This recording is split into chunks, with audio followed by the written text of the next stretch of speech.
Good morning, everyone, and welcome. I am delighted to see everybody here today on this occasion, and I congratulate you for finding your way to deep change for climate justice.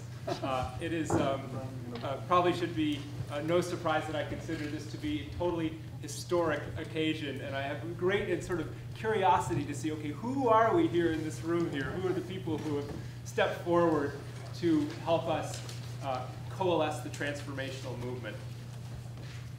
Big day, and a lot has been leading up to this day. A lot of conversations, a lot of prayers, a lot of thoughts and analysis, and also a lot of planning. We have a very, you want me to be mic'd? Yes.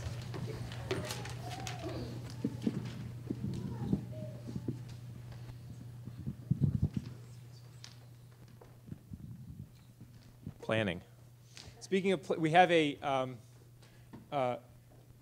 fantastic planning crew that I just want to introduce you to that has been getting together on the phone and in person in various different ways over the course of the past 6 months. As you'll hear a little bit more about, we are benefiting from streams of work and tradition coming from two different camps, the Our Children Climate Faith Symposium and also Vermont Interfaith Power and Light. So if you're on this planning committee, could you please just stand up and say hello? Chris Wood, Ron McGarvey, Sam Swenson, Gregory Wilson, Helen Wilson, and Betsy Hardy. Most of all, Betsy has been responsible for so many of the details and aspects that have pulled together this committee.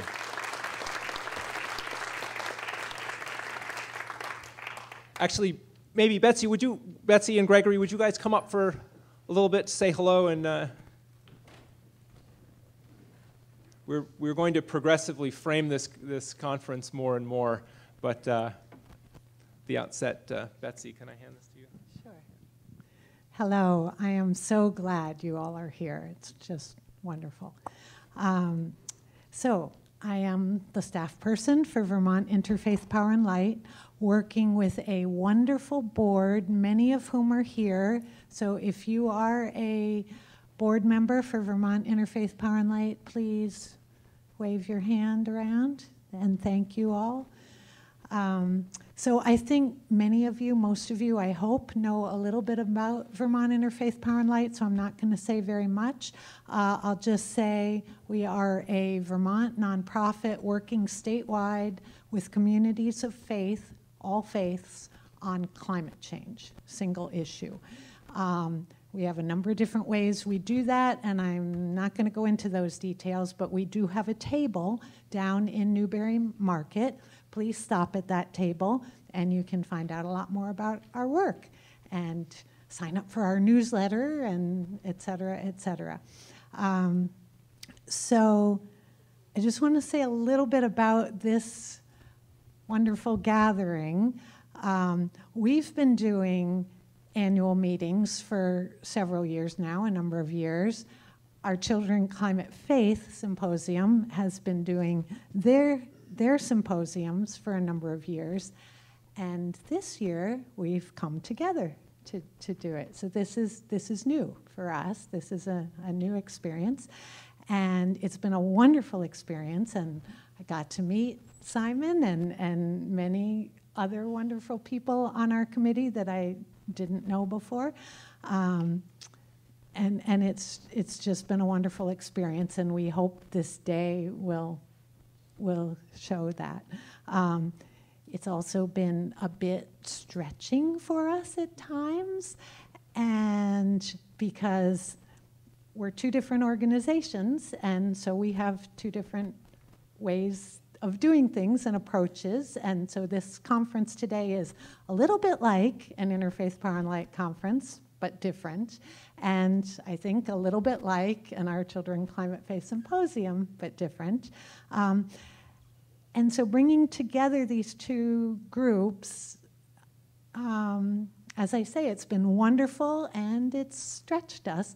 And I think that's what we want to accomplish in coalescing a transformational movement. We want to bring together groups that are different and that, you know, approach things differently, don't see things quite the same way sometimes, and sometimes there's a little friction that comes out of that, but it's all good in the end. And so, anyway, I think this is just a little kind of microcosm of what we hope we can all do in bringing together different groups for a sustainable world. Thank you.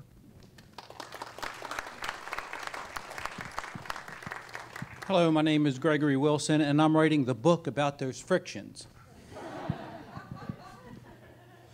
Nah, I'm just kidding about that. I'm going to just share, well, first of all, I want to thank the community of Stratford. If it wasn't for the community of Stratford, we would not be here. The community of Stratford, although I could name names, Fred, Laurie Wolf, Jeff Wolf, Byron, Meredith, Sarah Roop, just people who have worked on the board and on the planning committees of this, but if it was not for the community and the community participation, it would not have happened. And so I would just want to be real clear about that, that this is a community process. About 5 years ago, I was talking to my partner, my wonderful wife, Helen's oldest son, and I said, you know, we've got to do something. And he just said, well, you are asking the human species to do something it has never done before. And I said, well, that's a good thing. And he just looked at me and laughed. And we are asking the human species to come together, deal with the frictions, drop our ideologies, in a way, drop our belief systems, come together, focused on the well-being of the planet Earth. And when we focus on the well-being of the planet Earth, we can let ourselves go, because then we are not the object of attention. The well-being of our communities, and our communities include the fish, the animals, the trees, the plants, and the humans. We are not separate, and sometimes we'll talk about the Earth being separate from us and valuing the life systems of the Earth. No, we have to include ourselves in that story, and that's the difficult part. So we are about something that is maybe near impossible. And we will hear some things that are maybe not to our liking in this if we're bringing different groups of people together. And if I am reactive emotionally, which I can get, I want to note that. And then I want to go talk to that person and get to meet that person and get to know that person, as opposed to staying in my own rigid framework. So we are about something extraordinarily difficult, but if we don't get to the task of this difficultness, we are not going to accomplish creating a community of well-being of all beings. The second point is something I learned from an author, Paul Hawkins. I don't know if you know him, Blessed Unrest. And he said at his travels world over, he's noticing local communities developing grassroots action, activism, and also nonprofits, and they're all attending to specific things in their community. This river, this mountain, poverty, justice. And he said what he noticed was, well, one thing he noticed, we are not connected. That was a difficulty, and we got to get connected. All those, we have to connect with all that. And then he, I would imagine, just took a step back and thought, we are the Earth's immune system responding. We are the Earth's immune system responding. The health of the Earth depends upon the immune system responding. And we're it. You're it. I'm it. This conference is an expression of the Earth's immune system responding. Let's nurture it. And what happens here, what you internalize here, allow it to deepen within you, bring health to you, and let's carry that message out. Let's become more active if that's possible. Some of you, I used to have a minister say at the end of every sermon, those of you who are doing good and keep going on, bless you and continue. Those of you who are not, get going. Right? Get going. And so use this conference as strengthening, nurturing, comforting for you that you're on the right path, or use it to help motivate you to get going. Thank you.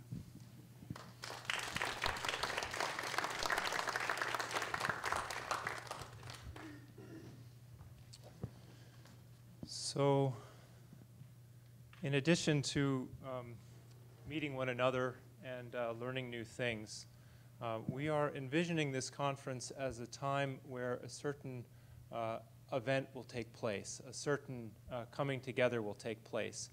And this is, as Gregory said, this is a very exciting time to be alive, not only because of the political upheaval and the environmental crisis, but also because of a transition in our understanding of what it means to be human being at this time.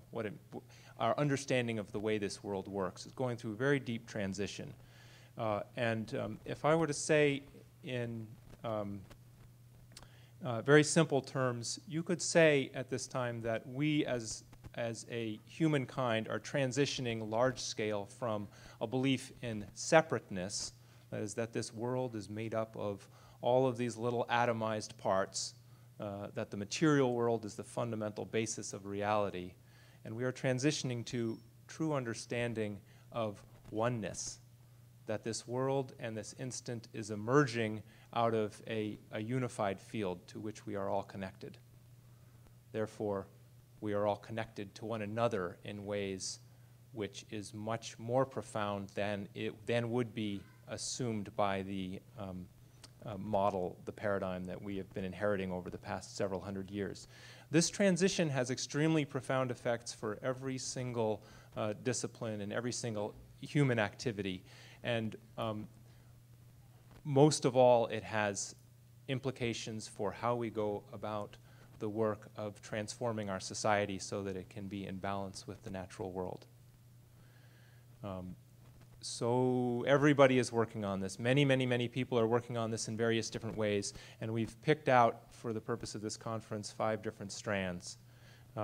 The wisdom of indigenous cultures, very, very important guiding input with regards to this transition. Nonprofit sector, I see many people here representing the nonprofit sector here working hard on this. The communities of faith and practice, which is, includes an increasingly wide spectrum of activity. The activists, many of us here in this room are activists, and I knew I would forget one, the pioneers of the new economy. Yes, as people who are thinking through what does the economy look like.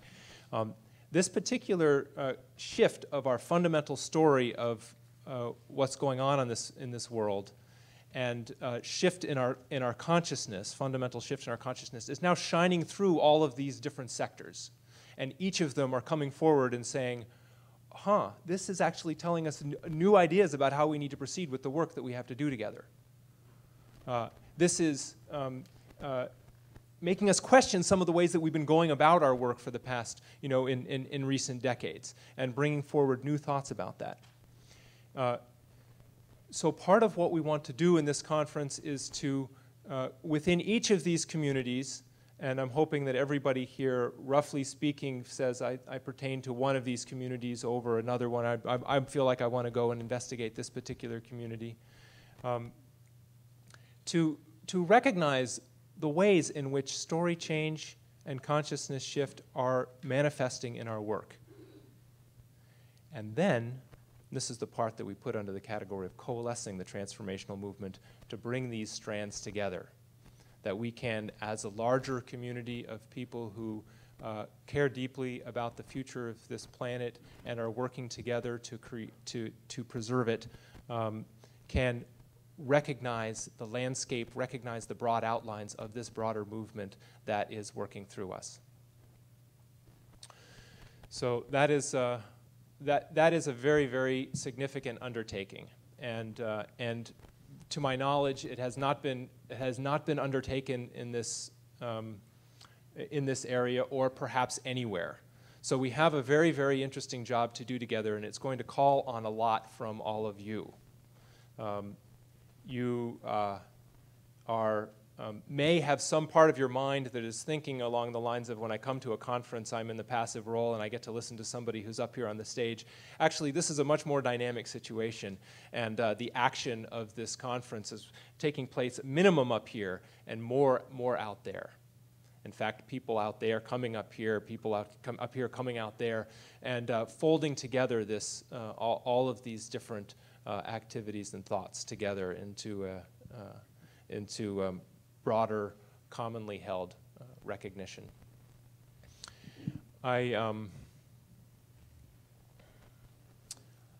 guess I just want to encourage you to appreciate the significance of this undertaking that you have either wittingly or unwittingly signed up for. My apologies if I'm ambushing you with a piece of work that you hadn't realized you wanted to take on. But surely the nature of the times that we're living in right now call for some radically different approaches and some departures from the way we normally do business.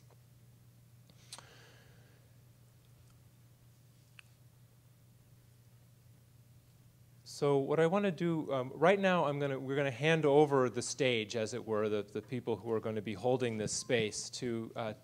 We're going to be in the capable hands of two people we're very, very lucky to have with us, guiding this process, holding this space, and in some cases bringing forward new and surprising offerings to all of us, and that is. Maureen Burford, who is resident of the Upper Valley and has been increasingly a strong activist within the transformational movement, as well as the director of Creative Lives, Helping Children Thrive, which is doing work right here in the White River School and in other schools in the area. And Fred Small. Fred Small, I have a couple of friends that have come to me lately and said, "Oh, you are so lucky to have Fred Small here at this conference." Fred Small has been involved in the bringing together strands of the religious resurgence within the environmental movement for quite a while, and in various different capacities. And so, Maureen and Fred, can I hand over this microphone to you? Can you guys come up here and own the stage, as it were, as a... We can. Yeah.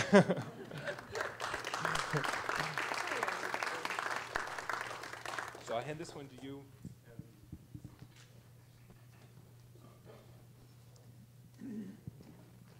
Just as they're going to be putting you on the spot, now I've put them on the spot. Right.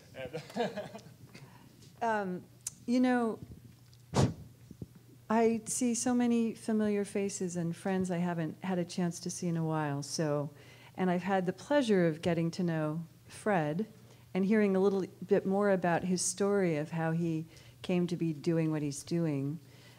So I feel deeply inspired to be with you all, and getting to know Sherry, who's also here as a presenter today. So welcome, Fred. Great to be with you. And I wanted to share part of my role today is in bringing our creativity forward around this topic of healing with each other and with the planet. And so I may be calling on you in that way several times during the day.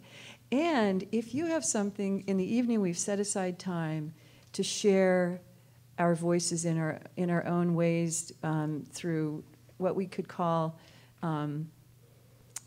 I don't like to call it a talent show, but maybe it's a tall ant show. And you could come with me if you and see me during the day if you have something that you'd like to share this evening, musical, spoken word, a skit, whatever. maybe within a 5-minute structure. It might come to you as the day is going forward. You might not know that you're doing that now, but by 4 p.m. you might know, oh yeah, I really want to share this thing. So come and see me, and I'll get you signed up, and Fred and I will be also sharing some song. He's a wonderful song leader. We're going to be singing with you a bit later. Deep change for climate justice. That is poetry. Each word a depth charge in our awareness. We are hoping that this time together will be transformational space. And we invite you into that process organically. We hope that this space will be a container, a safe container, a cauldron perhaps, a chalice, where the transformation happens, where the magic happens.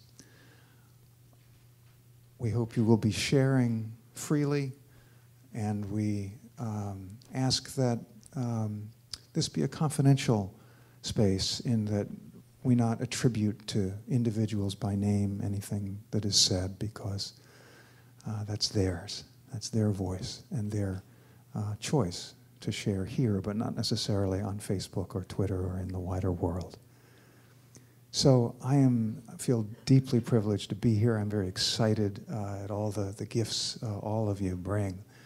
And I think it's time for a multi-faith worship, multi-faith ceremony. So I invite the leaders of that to come forward and lead us and guide us.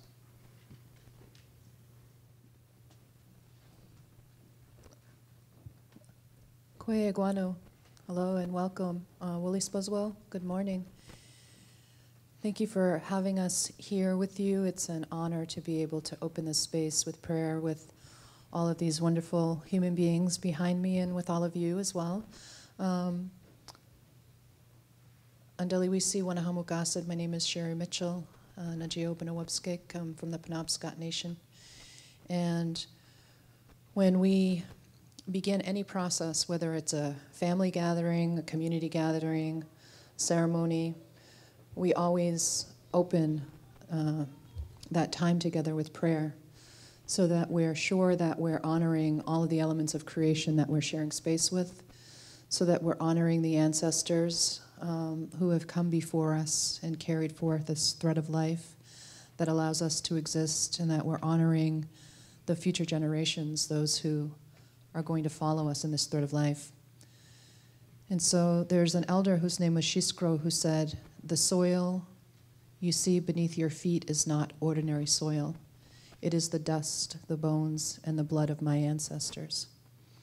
And the soil beneath this building carries the dust, the bone, and the blood of the ancestors of the Abenaki people.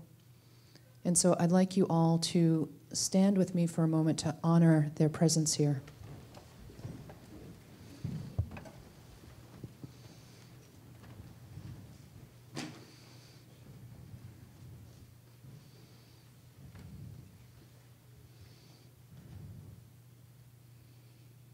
Would you come in? Kachiniwas, Nukwaskitinik, Squabed, Wajausen, Nibe, Wubed Mosums, Wubed Ukamis, Nokomas.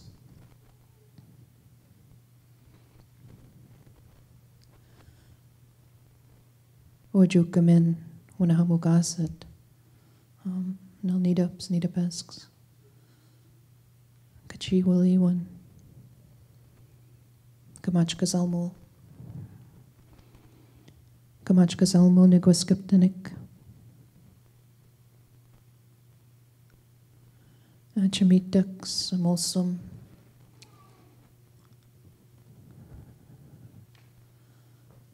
Chabalak, would you come in?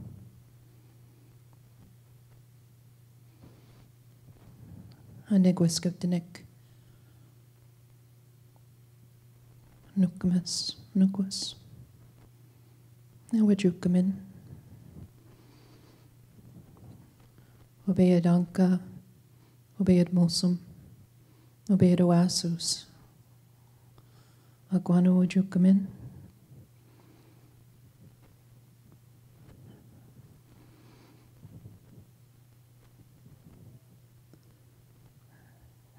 Kachi Willywan, Kachi Willywan, Kachi Willywan. Oh.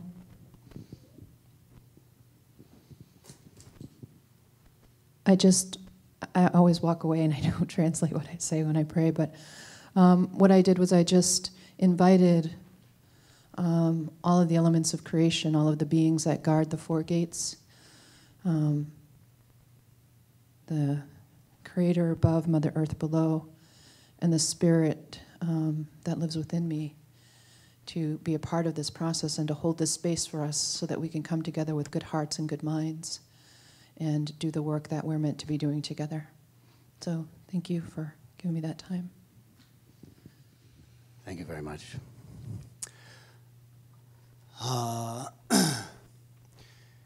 This prayer is fundamental to the Buddhist faith.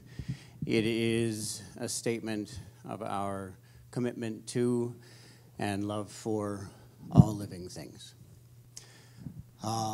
This, as has already been mentioned, this is a group experience, so you're welcome to join in. It will be a call and response format. I'll begin chanting a portion of what you see in the opening ceremony paper. I think everyone got one of those. It says it's just beneath the second portion of that. It says opening ceremony at the top of the sheet. I think was given out at the door while you came in.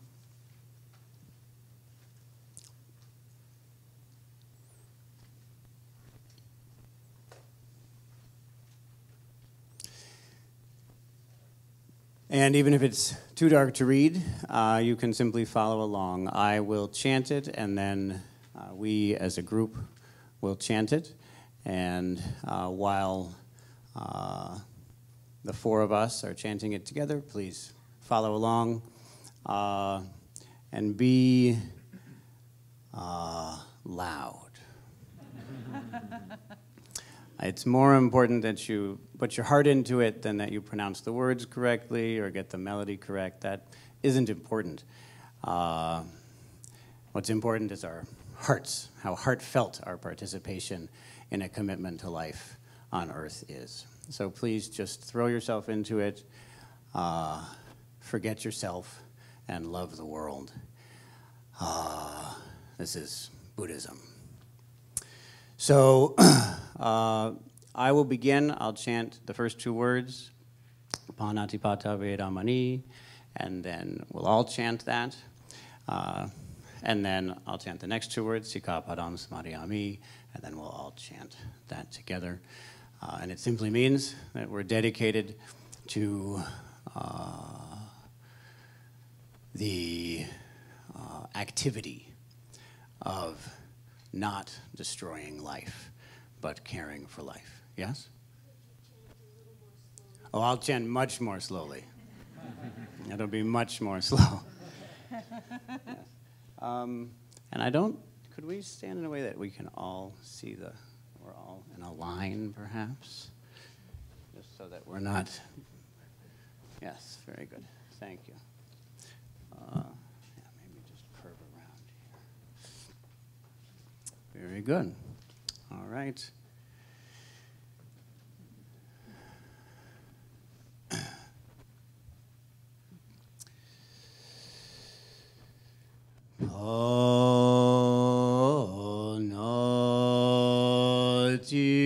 Panatipata Vedamani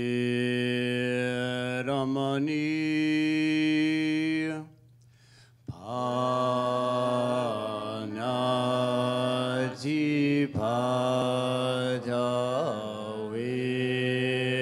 Vedamani Sikapadang samadhiyami. Sikapadang samadhiyami.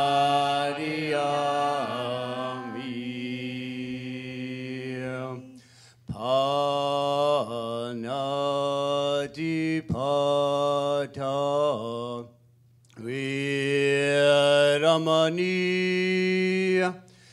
Panatipata Veramani. Sikapadang samadhiyami. Sikapadang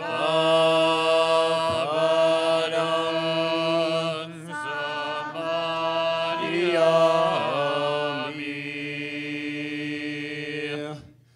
Panatipata Veramani.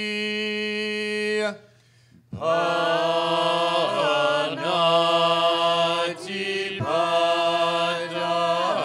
Veramani.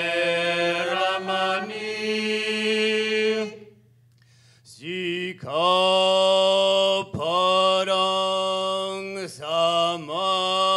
samadhiyami. Sikapadang samadhiyami.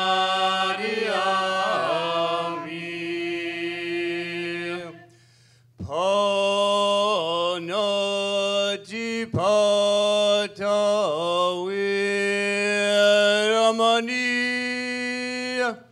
Panatipata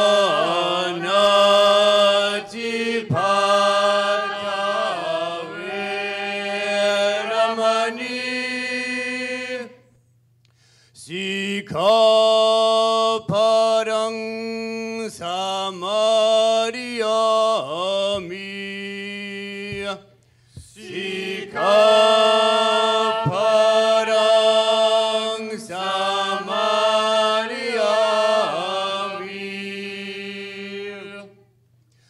Panatipata Veramani. Panatipata Veramani. Sikapadang samadhiyami.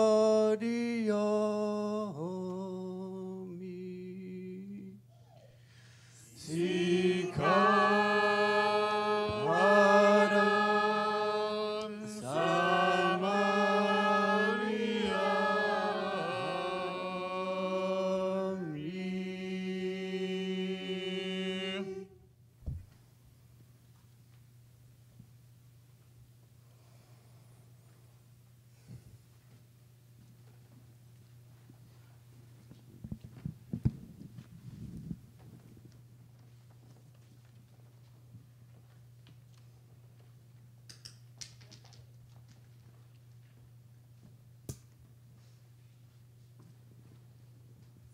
This is a wonderful occasion in which we bring together representatives of different faith traditions and different expressions of acknowledging our spiritual power and presence. We bring together oral, spoken, and sung expressions of the Spirit within and about us. I ask those of you who are able to join me in this litany for a sustainable earth, especially for those who are inclined to read and respond in the bold print. The earth belongs to God and all that is in it.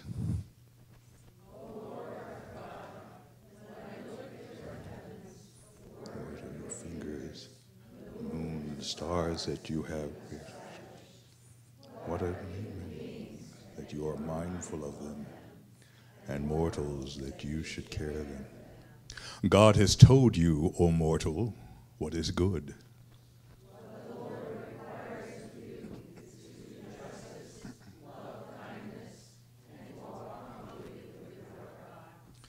Then the Lord said, where were you when I laid the foundation of the earth?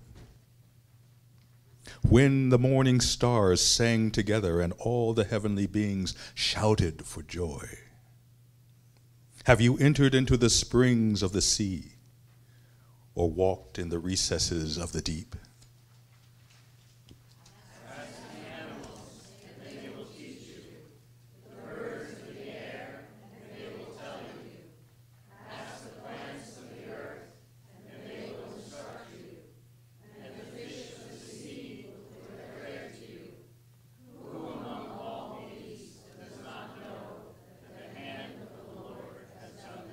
I brought you into a fertile land, says the Lord, to eat its fruit and good things. But you defiled my land and made my heritage an abomination. O God of all creation, we have not faithfully served you as stewards of your earth. We have selfishly squandered your resources, polluted its air, land, and water, especially in places populated by the poor and people of color. And we have swiftly increasing beyond Earth's capacity to sustain us. Grant us wisdom, courage, and compassion to see beyond our narrow frame of reference with divine insight to heal our planet and our lives. The earth belongs to God and all that is in it. God is what is good. What the Lord requires of us is to do justice, love kindness, and walk humbly with our God. Amen.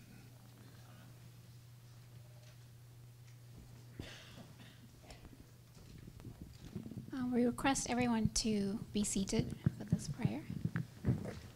So to conclude this beautiful interfaith ceremony, we would like to recite the core of the Vedic culture, which is Gayatri Mantra. So Gayatri is considered as the divine force behind this whole creation. And she's the motherly force that destroys our negative tendencies and leads us to the righteous path, which is the path of wisdom and the path of pure intellect. And she could be reached with this piece of mantra. So we're going to ask you to do a little exercise with us, where we'll ask you to sit straight and close your eyes and feel with the vibrations produced by this mantra that the divine energy from the rising sun is pouring through your body. And this is an act of purification.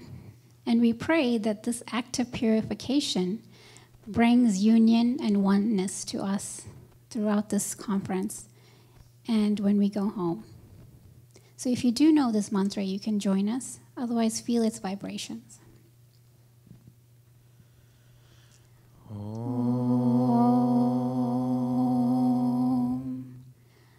Bhurбhuvah Swaha Tatsaviturvarenyam Bhargo Devasya Dhimahi Dhiyo Yonah Prachodayat. Om Bhurбhuvah Swaha Tatsaviturvarenyam Bhargo Devasya Dhimahi Dhiyo Yonah Prachodayat. Om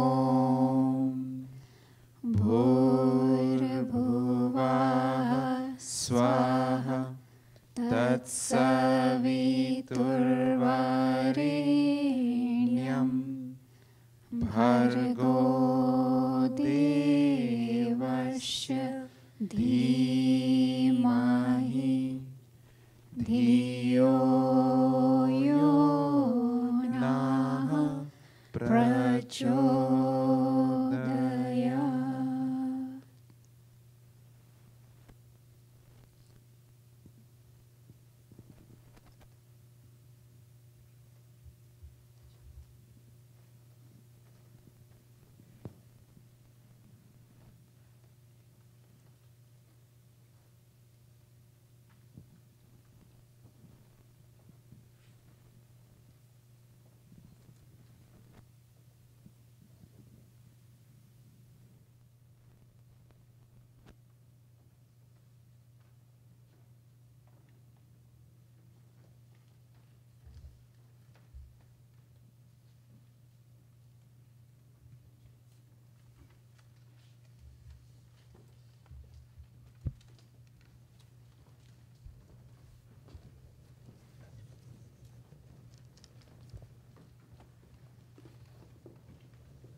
Amen.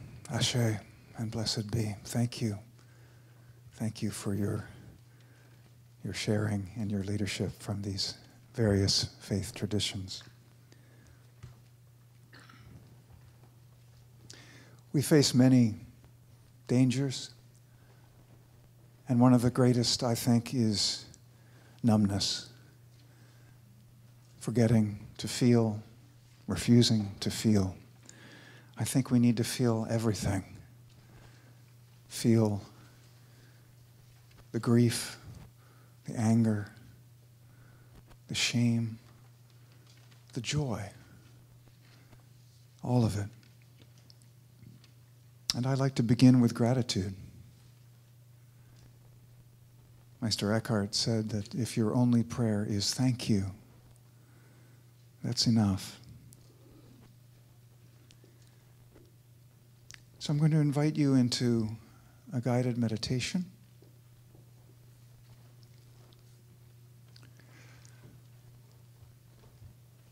So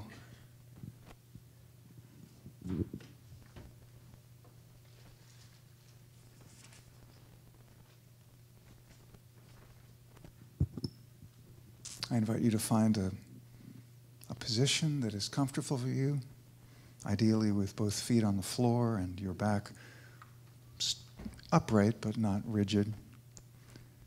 And if you feel comfortable closing your eyes, I invite you to do so.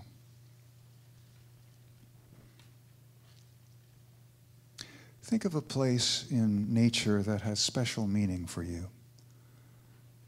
Maybe it's a place you knew as a child, a place of solace and wonder and maybe magic.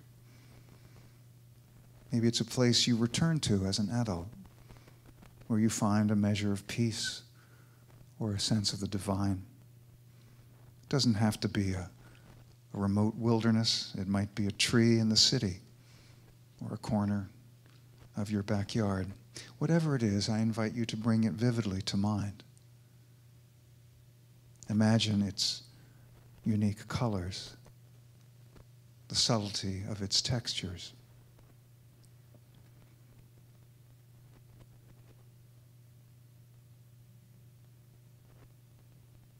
If it has a sound, hear it.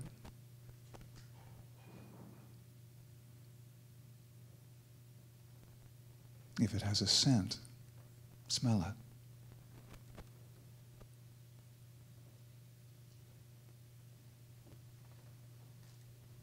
If you can touch it, feel it beneath your fingers or toes or against your cheek.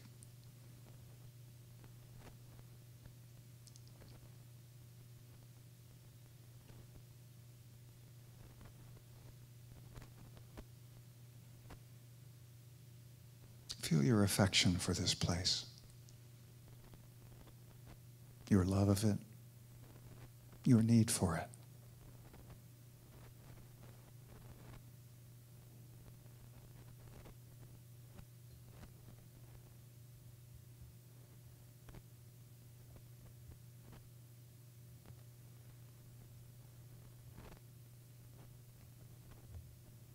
Offer it your thanks for all it has given you, all it has meant to you.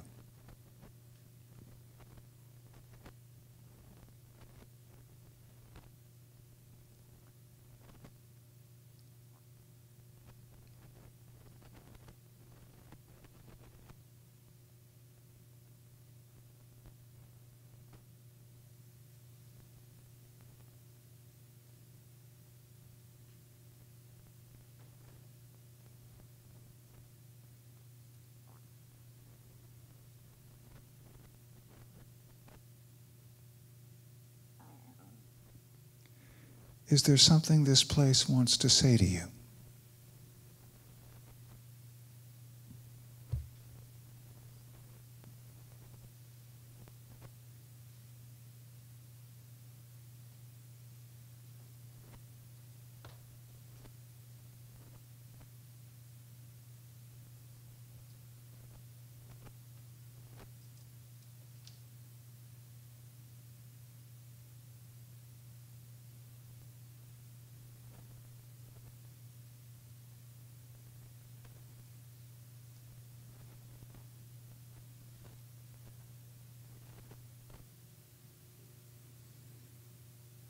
Is there something you want to say to this place?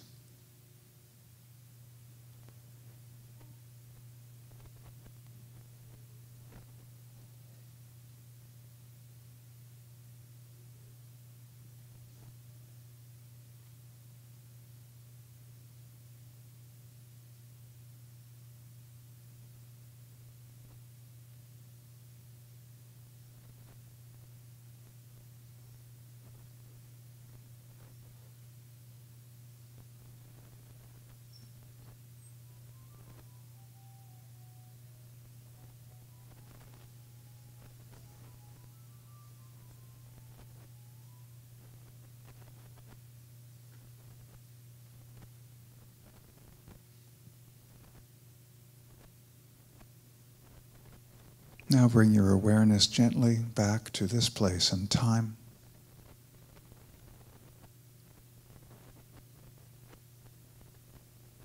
When you're ready, open your eyes.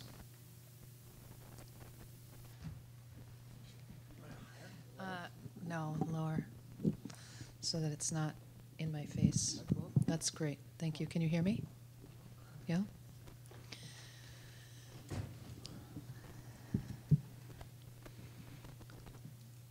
Hello again. Andaliwisi wanahamugasad na geobanawapskek and dilnabamakawasus banawapskek and nagakakagus niltsibayek nulita haziu and Dayan. My name is Sherry Mitchell, and I am from the Penobscot Nation, and my family is Bear Clan from the Penobscot Nation and Crow Clan from the Passamaquoddy tribe at Zibayek. And I'm very happy to be able to be here with you today. So foolishly, they said that I could talk about whatever I wanted. They didn't give me any guidance. So I'm going to do just that. And I tend to not... when I come to things like this, where it's really, I feel, about the spirit of the time that we have together, not to prepare anything, but to just let it come. And so during my reflection, which is why I ran out when Fred said to partner up, is that what came for me was that I don't need any notes, apparently. It's okay, this is what you're going to talk about. And so I am, like all of you, I'm very aware of what's going on in the world around us.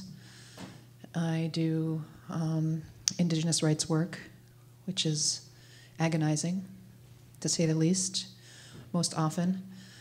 sacred sites protection work, religious freedom work, land and water rights protection, and it gets very overwhelming. And so we're facing a lot of great challenges right now. And there are things that are happening in the world that are very disturbing. And we're able to see all of those things because we have all sorts of gadgetry that allows us to see those types of things. And by the way, you can tweet out anything I say. @sacred411 is my Twitter handle.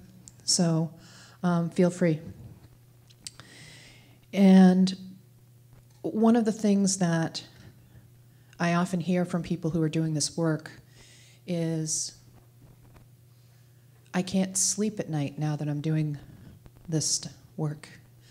I can't stop thinking about it all day long. It haunts me, what's happening. And so that really is a matter of perspective, because the violence that we're seeing is not new. The destruction that we're seeing is not new. It's just that we have a lens through which to see it now in a way that we never have before. We have a light that's being shined upon those things that illuminates them for us, which to me is very hopeful, right? So there's this quote by this poet that I've come to love, and it's also one of Simon's favorites, Drew Dellinger, where he says, "We are awake because our great-great-grandchildren will not allow us to sleep." And so people are waking up all over the world, and they're raising up this light. And as they're raising up this light, all of the things that have been hidden in the shadow are coming into focus. This gives us an incredible opportunity to be able to heal those things. But for those who are not awake, it can be terrifying. They don't understand what's going on. A lot of people have likened this time to the dark night of the soul for our larger soul group, for our species, for the planet. But what I believe is that we are in the long, dark birth canal, and that all of the pressure that we're feeling is the evidence of that birth taking place. And so when we understand that, we have a choice. We have a choice to stay in the darkness and to feel squeezed by all of the unknowns, or to step into the light and help birth this new way of being in the world, to be midwives to it. And there are a number of people who have talked about that, who have likened this time to a time of birth, and our prophecies talk about that we would reach a time where people from all corners of the world, from all religions, from all races, would rise up as one to protect the earth. And Gregory was talking about where the immune response of the earth, yeah, we're like the white blood cells that rush to a wound, right? To start the process of healing it. You see that when you see people rising up for these different issues, to protect the water, to protect these areas where the earth has these deep wounds. And so we do have that critical role to play in the process that's unfolding. But we've had an interesting relationship. People often question, why is there so much violence in this country? Why is there so much division, so much animosity? And if we want to understand the answers to that, we have to be willing to go back and to look at our origins.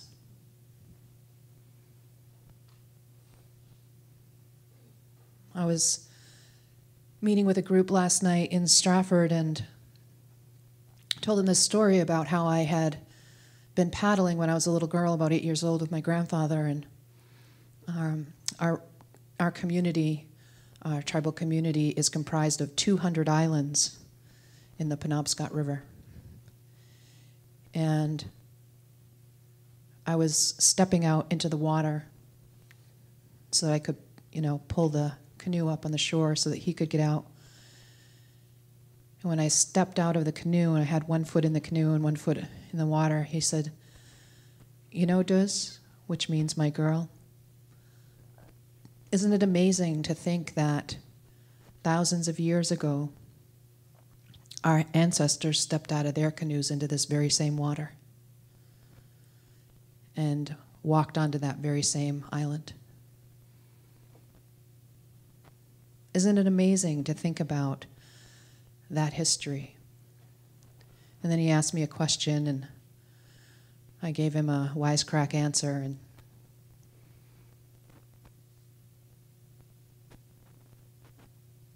I want you to think about the question he asked me as we go through the day.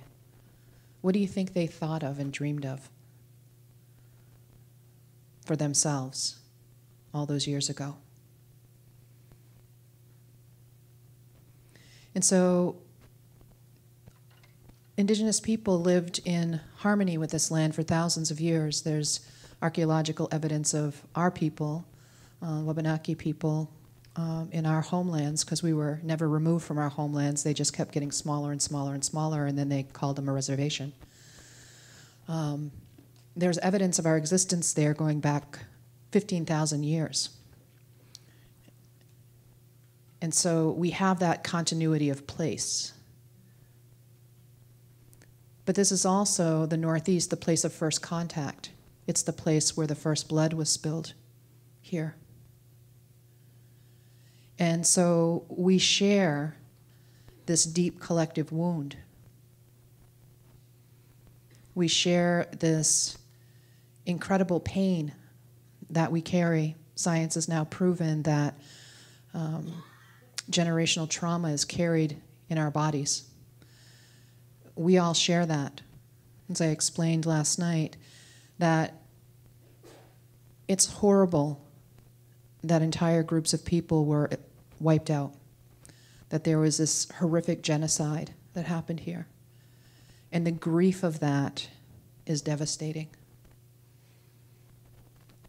But it's also terrible that you have generations of people who were responsible for that genocide and who are carrying that wound within them. It's also terrible that there were generations of people who witnessed that horror and that they carry the imprint of that violence within them. So it doesn't matter where we come from, we all carry the imprint of that shared traumatic history within our bodies. And we all have this incredible opportunity to heal that. We have these stories, these creation stories that tell us about our connectivity to the land that we live on, our connectivity to the larger sphere of creation. One of those stories tells us that Glooskap, who is a hero from our mythology, they call him the man from nothing, shot an arrow into the ash tree, and the ash tree split and we emerged. And does that story tell us literally that we are born out of an ash tree? What that story tells us is that we are comprised of the same foundational elements that make up that ash tree, that we share DNA with that ash tree. And therefore that ash tree is our family, it's our kin, and we need to treat it with the same type of respect and reverence that we would treat our blood family. When we get a little bit older and we enter into ceremony, we're told that we were born out of the dust of creation that lingered on the Creator's hand, and that is where the great migration of souls first began. And so what this tells us is that not only are we related to every living thing on this planet, but we are also related to everything within our entire universe. That we are all comprised of stardust and water in some configuration, and that we share DNA with all of the elements of creation. And so I'm going to share a story with you because it was specifically requested about my experience with that awareness. You know, we all have this understanding of interconnectivity and interrelatedness. We understand that there are different elements of our being. We have body, mind, soul, and spirit. Most of us are very comfortable working with the body, right? We feed it, we put it to sleep, we exercise it, we engage it with other people. But the body is also this stage, it's also this room, it's also this town and everything in it. It's the physical reality that we interact with throughout our lives. And then we have the mind. And the mind instructs the body, it informs the body how to be. And the mind, if it's well trained, is informed by the soul, which is the aspect of the larger creation that is connected to the body and the individual mind. But then we have the spirit. And the spirit is the aspect of us that is connected to all else. This seamless oneness that we all talk about. And so I've been raised in a way that I was taught those teachings all my life. That, you know, you don't hurt that tree because that's your relative. You don't tear that nest out of that tree because then the birds are not going to have anywhere to live, you know? And they love their family just like you love yours. And they want to keep them safe. I was raised with this understanding of my connectivity to the world around me, my responsibility to it.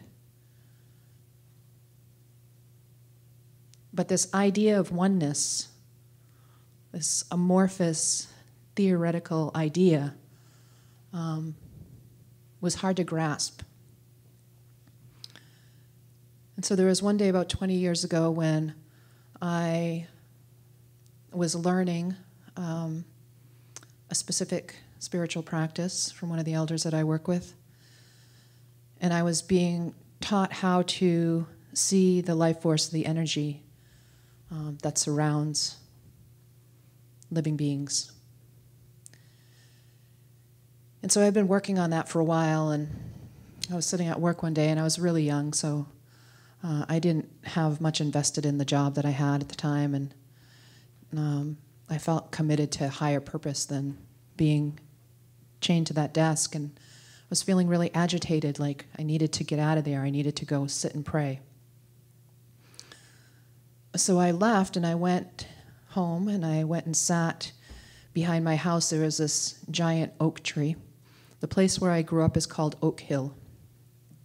And there's giant oak trees all over the place. And so I went and sat with my back against this tree and got into this prayerful space and was looking at the ground just below me. And you know when you get into this meditative space and your vision softens, it kind of goes out of focus a little bit, you know? So I was sitting and I was just being in that space, and I noticed this tiny little ant crawling up on a blade of grass. And all of a sudden his little body lit up, and I could see the energy field around him. And I didn't react, you know, and say, wow, you know, this is great. I just was present with it. For some reason on that day, I just accepted that that was truth. And in that acceptance, the grass also lit up. And I raised my eyes, and the whole field before me lit up. The trees on the other side of the field, every bird that was flying into my sphere of vision was lit up. And I was just sitting there and I was watching it. And I noticed this rhythm. I noticed that it was rising and falling together, this light. And I started to match my breath to that rising and falling. And as I did that, I felt the borders of my body begin to dissolve. And then I felt the borders of my mind begin to dissolve. And then this soul that connects me here in this space, the borders of that also began to dissolve. And I felt this experience of oneness that was unlike anything I had ever felt before. The expansiveness of it, there was a slight moment of, will I ever come back to this body? But just the release into this expansiveness of spirit, that connection with that larger element of our being, where there is no separation between me, the ant, the grass, the field, the trees, the birds, and any other living being that existed. This absolute sense of wholeness and responsibility, and deep, deep love for every one of those living beings that was contained within that space. And this level of compassion that rose up as a result of that was just overwhelming. And I sat there in that space for the good part of the afternoon, feeling that oneness. And when I came out of that experience, needless to say, my life completely changed. The direction of my life completely changed. And I stood up and started taking responsibility for ensuring the safety of all of those elements of creation. And so when we think about transformative work, when we think about what it is that we're charged with as we engage this process, understanding those different levels of being, understanding how we're informed by those different levels of being, understanding that part of the process of getting to a place where we're able to fully hold this concept of oneness is part of the process. That we can't do this work fully if we're unwilling to do that work as well. And it's not one comes first and then comes the other. It's this kind of parallel, circular process. Because, right, I was enlightened that day in the field, right? I was an enlightened being at 20, sitting in my backyard. But a short time later, I had another experience where I was driving down Main Street in my hometown and looking around, and I was stuck in traffic. I was like, my God, don't these people ever change their clothes?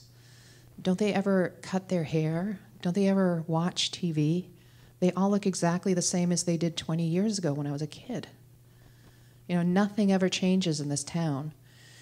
And I was feeling annoyed, and I was judging them, right? This enlightened being who had this magical experience in the field behind my house was judging these people because they were wearing, you know, Lee jeans and jean jackets. And it wasn't 84. And all of a sudden, every person that was on that street every person that was in a car that was lined up turned their face and looked at me, and they had my face. And they were looking back at me with my own eyes. And I had this instantaneous, fraction of a second awareness that I was every single one of them learning a different lesson.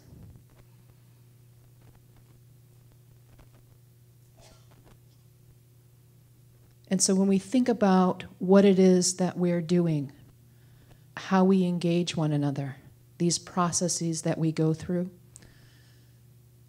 we like to line things up so that they're nice and neat and tidy, so that they're palatable little nuggets that we can dissect and digest. And I think that's appropriate. But at some point in time, we need to let go of the tidy lines, and we need to let our own lines blur. Because when you're doing this work, there are others who are doing other work, right? There are people who are building pipelines. There are people who are building weapons. There are people who are pumping your groundwater out and selling it to somebody else, collapsing your aquifers. There are people who are stealing your money and manipulating the political system.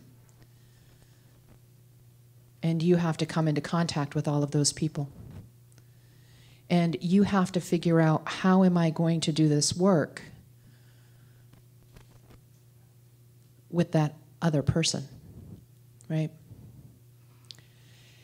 And so our minds have been conditioned through 17 centuries of conquest ideology. And even our activism is infused with that ideology. That evil person over there, that terrible, horrible human being, needs to be toppled. We need to get them out of there. We need to crash their business, down with the man, right? And then we need to put our people in there so that they'll do a better job. And so what happened to all of the people who were coming out of the free love movement of the 60s, right? I was born day 2 of Woodstock. What happened to all those people that were going to change the world? Many of them became Wall Street executives or Hollywood executives or real estate barons, right? They were done playing hippie, and now they were going to go and get a job. Join the real world.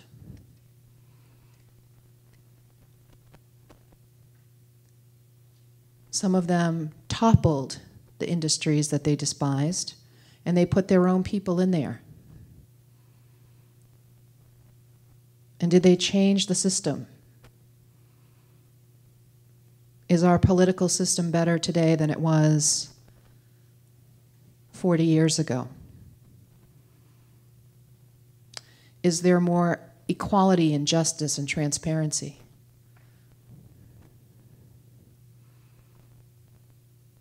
We're still fighting the other. We're still living under the illusion of separation. We're engaged in conquest activism. We're perpetuating the paradigm, and we don't even realize it.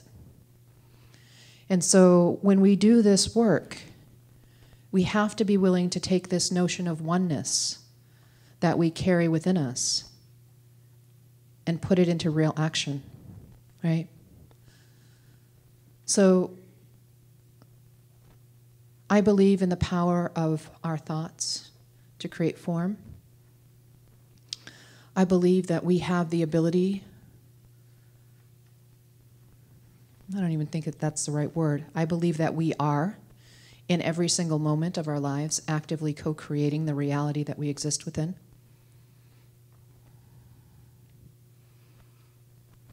But what I don't believe in is this notion that our ability to co-create came to us because God wants us all to have a Mercedes and a mansion, right? I believe that this came into our awareness, that this idea came into our sphere of influence when we were ready for it. It came in on a trajectory that we could accept, this capitalist value structure that we had all been entrenched in for years, decades, centuries. And that now that it's in and people have accepted that they can manifest, it's time for us to stop using it like Play-Doh and start recognizing the power that we have collectively to actively change the world. The power that we have to be able to reshape life as it perpetuates ahead of us. So when we think about this incredible lineage that we all come from, this morning when I did the prayer, I talked about the ancestors.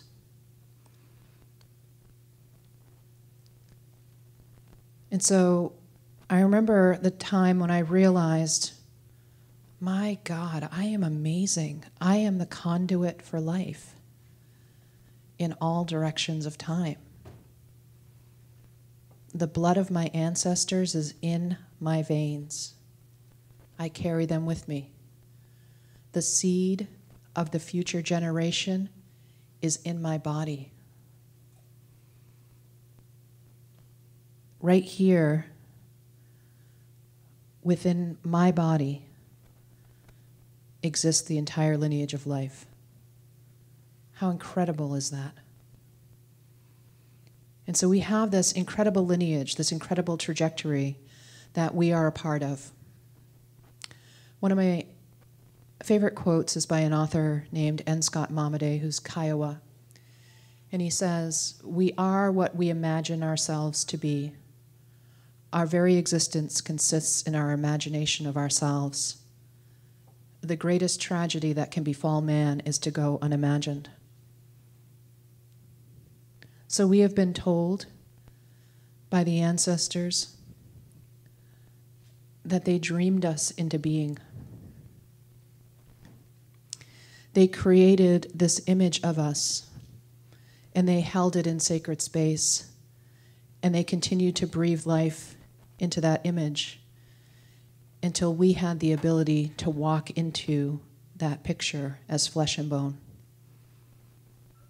And so now we have the responsibility to dream our future generations into being. That's why they won't let us sleep. That's why they're demanding that we be awake.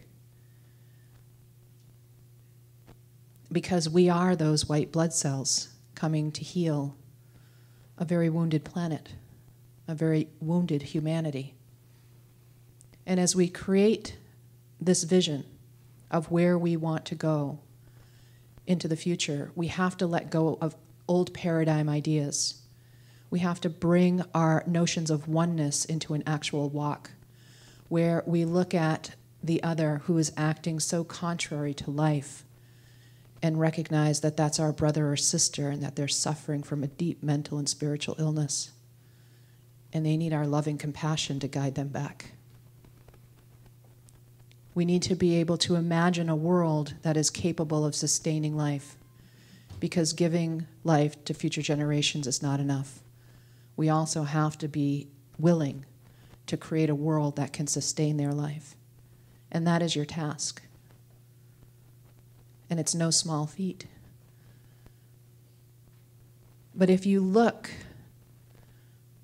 out at the audience, you look at one another when you're driving down the street, if you look close enough, you'll see the face looking back at you as your own.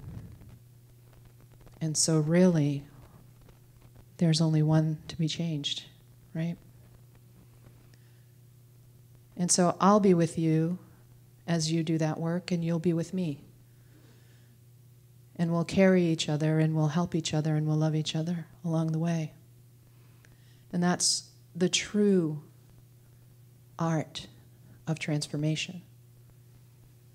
is being able to take all of these theoretical ideas that we've had and put them into one meaningful walk that carries us forward and guides our decision making. Because when you understand that connection on a really deep level, you're going to behave differently toward life, your own and that of others, that of the earth. And so I thank you all, and I honor you all for the work that you're all doing, for being here on a Saturday, and for sharing your energy and your brilliant creative minds to this process of imagining a new way of being for all life.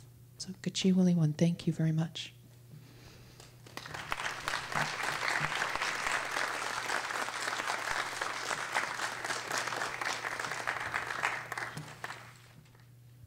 Maureen is up next.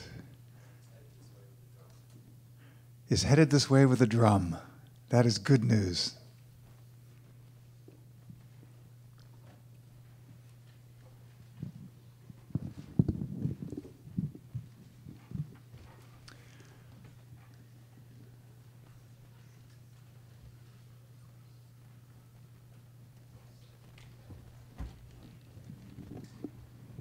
It's good to be flexible.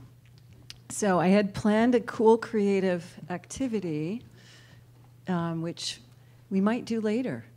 And maybe we'll do it tonight and just wing it. And I'm going to just share a song. And this drum was a gift to my husband and I when we married from a dear friend.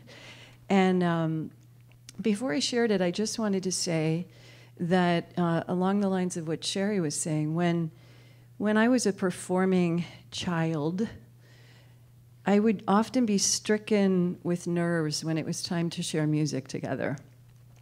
When it was my time to get up and perform. It was me and the audience, and what did they think about me, and was I going to be good enough? And but when I played with the piano or the violin or sang or danced in my own space, I felt one with everything. And it was when I was about 22 that a dear friend of mine were preparing a concert together. And she looked at me before we went out to play and she said, "Maureen, let's just love every note. And let's just love every person. And let's do it." And I was like, whoa. And then I thought, well, why not? What have I been doing? You know, what else is there? So, and I loved the piece, and we went out, and I remember walking out, and I feel that way right now, you know, looking at the room and thinking, oh, we're all musicians, and we're all poets, and we're all here to share our beauty. And so I'm going to share this, and I'm going to listen to you while I'm playing. So with that spirit, I'm going to teach you a song I learned for a Revels show from an album of the Camerata. It's a shaker tune. I think it's called Mother Ann's Melody, Sweet Spirit's Home. And I loved it because I could feel in the piece, and even in the native drumming that went with it, that it was from a very eclectic group of spiritual people. They were Shakers, but they were also influenced by Native American tradition in their community and African tradition. It was actually an African American Shaker sect. So I'm going to sing, and you respond. I'm going to turn this so I can stay forward.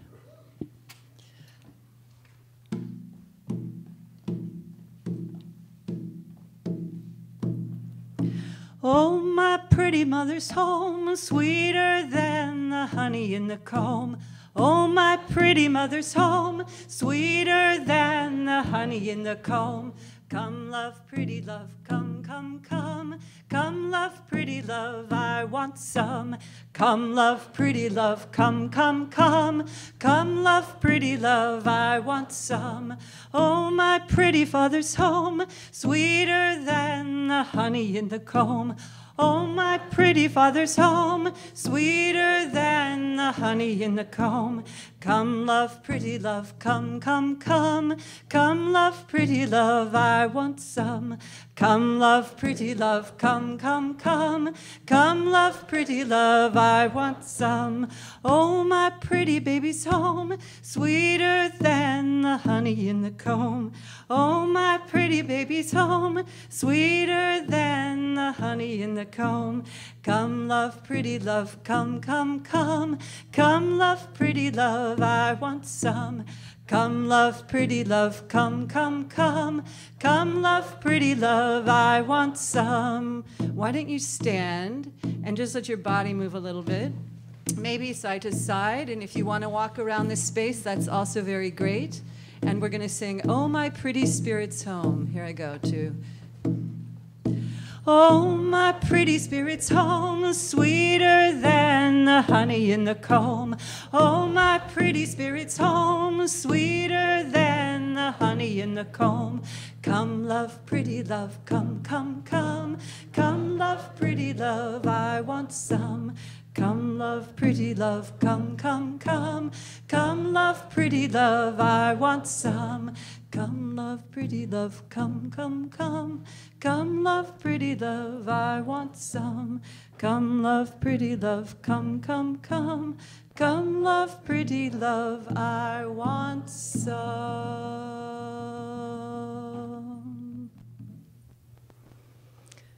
Blessings. Thank you all.